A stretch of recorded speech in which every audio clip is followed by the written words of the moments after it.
Bienvenue à cette nouvelle vidéo. Aujourd'hui, nous allons plonger dans la configuration initiale de Vim Backup pour AWS. Nous couvrirons tout ce que vous devez savoir pour commencer avec cette puissante solution de sauvegarde. Lorsque vous déploierez Vim Backup pour AWS pour la première fois, c'est ceci que vous verrez. Pour commencer la configuration de votre environnement de sauvegarde, cliquez sur le bouton de configuration en haut à droite qui vous amènera à un assistant de configuration. La première étape que nous devons configurer est le rôle AAM de sauvegarde et de restauration. Comme nous avons déployé Vim Backup pour AWS avec un modèle CloudFormation, il a automatiquement créé un rôle AAM de sauvegarde et de restauration par défaut. Cependant, si vous avez déployé le produit à partir d'une Amazon Machine Image, vous devez attribuer manuellement un rôle avec des autorisations minimales. Vous devez le faire également si vous voulez sauvegarder et restaurer des ressources dans d'autres comptes AWS ou spécifier des rôles AIM personnalisés avec des autorisations granulaires.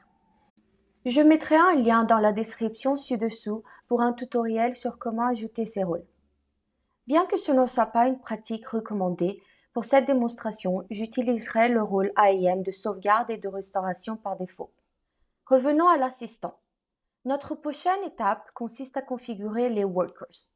Ces workers sont des instances temporaires qui exécuteront les sauvegardes.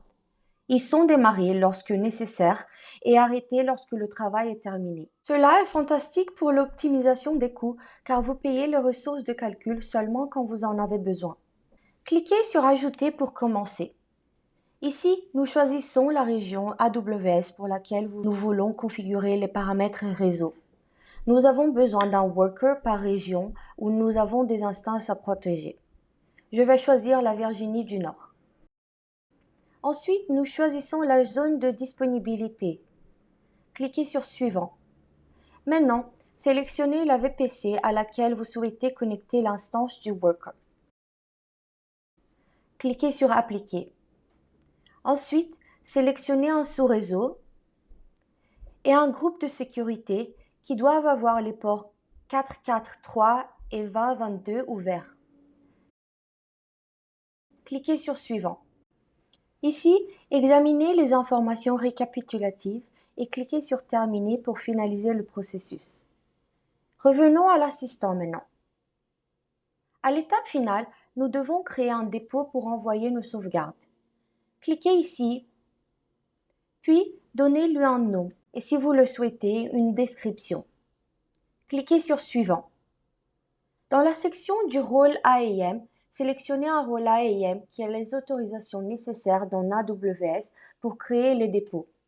Je vais laisser le rôle AAM de sauvegarde et restauration par défaut. Vous pouvez également vérifier les autorisations pour voir si le rôle a les autorisations nécessaires. Ensuite, nous devons spécifier un bucket Amazon S3 où nous voulons stocker nos sauvegardes. Cliquez sur Choisir un bucket. Voici mes buckets. Faites attention que j'ai activé le versioning et l'object lock sur ce bucket S3 car je vais le rendre immutable.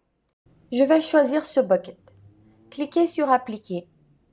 Ensuite, vous pouvez choisir d'utiliser un dossier existant ou d'en créer un nouveau dans le bucket sélectionné. Comme c'est notre première configuration et que nous ne devrions pas avoir de dossier, nous en créerons un maintenant. Ici, vous pouvez spécifier la classe de stockage pour le dépôt de sauvegarde. Je vais choisir le S3 Standard, mais vous pouvez choisir Glacier ou Glacier Deep Archive si vous souhaitez archiver vos sauvegardes pendant une période plus longue. Vim Backup pour AWS vous permet également de protéger vos sauvegardes contre la suppression, le chiffrement ou la modification en rendant le dépôt immutable. Comme vous pouvez le voir ici, les paramètres d'immutabilité ne peuvent pas être modifiés. Cette case est cochée car le bucket que j'ai choisi avait le versioning et object lock déjà activés.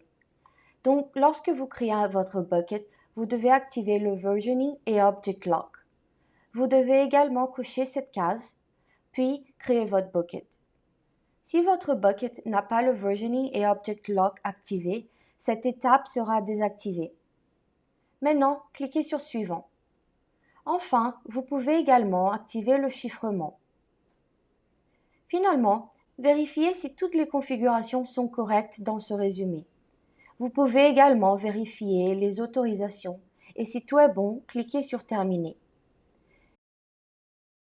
Une fois que vous avez configuré ces 3 étapes de configuration initiale, votre appliance est prête à être utilisée. Dans la prochaine vidéo, nous plongerons dans la création de politiques de sauvegarde et explorerons des fonctionnalités plus avancées. Si vous avez trouvé cette vidéo utile, n'oubliez pas de lui donner un like et de vous abonner à ma chaîne. Et si vous avez des questions, n'hésitez pas à laisser un commentaire ci-dessous, je serai ravie de vous aider. Au revoir!